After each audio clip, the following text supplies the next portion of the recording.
দেশে গণতন্ত্র ফিরিয়ে আনতে ইউনূস সরকারকে সহযোগিতার আহ্বান জানিয়েছেন বিএনপি চেয়ারপারসনের উপদেষ্টা জয়নুল আবেদিন ফারুক। এই সরকারের অধীনে একটি নিরপেক্ষ নির্বাচনের দাবি জানান তিনি।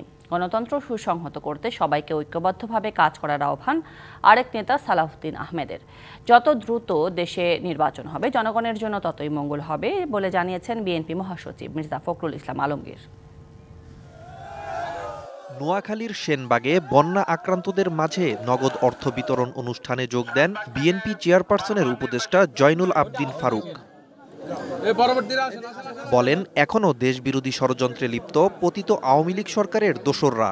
এ নিয়ে সবাইকে সতর্ক থাকার আহ্বান জানিয়ে বিএনপি নেতা ফারুক বলেন, গণতন্ত্র ফিরিয়ে আনতে ইউনূস সরকারকে সহযোগিতা করার বিকল্প নেই। আমরা এই সরকার, তত্ত্বাবধায়ক সরকার ইউনূসকে আমরা ইনশাআল্লাহ সবাই সহযোগিতা করব। এই সহযোগিতার মধ্যে দিয়েই দেশে একটি নিরপেক্ষ নির্বাচন হবে। শিয়া বাটার ও ভিটামিন ই সমৃদ্ধ lily glam beauty soap. Lily, always beautiful. কক্সবাজারের পেকুয়ায় ছাত্র আন্দোলনে শহীদ ওয়াসিম আকরামের পরিবারের সাথে সাক্ষাৎ করেন বিএনপির স্থায়ী কমিটির সদস্য সালাউদ্দিন আহমেদ। পরে তিনি বলেন, গণতন্ত্রকে সুসংহত করতে সবাইকে ঐক্যবদ্ধভাবে কাজ করতে হবে। বাংলাদেশের স্বাধীনতা, সার্বভৌমত্ব, গণতন্ত্রকে আমরা সুসংহত রাখার চেষ্টা করব। এটাই হবে আমাদের শহীদের রক্তের প্রতি সম্মান প্রদর্শন করার একমাত্র রাস্তা। বিএনপির প্রয়াত স্থায়ী কমিটির সদস্য আসম হান্নান শাহর অষ্টম মৃত্যুবার্ষিকী উপলক্ষে গাজীপুরে স্মরণ সভায় যোগ দেন দলটির মহাসচিব। এ সময় তিনি বলেন, যত দ্রুত নির্বাচন হবে ততই দেশের জনগণের জন্য মঙ্গল হবে।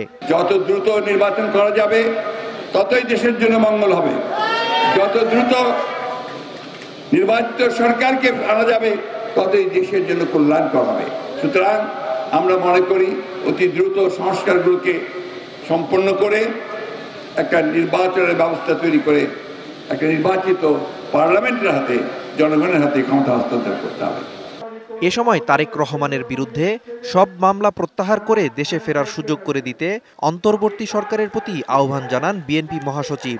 সমস্ত মামলা প্রত্যাহার করে অবিলম্বে জনতাকে দেশে ফিরিয়ে আনার ব্যবস্থা করা হোক। Nazmus Sakib Sami, DVC news desk.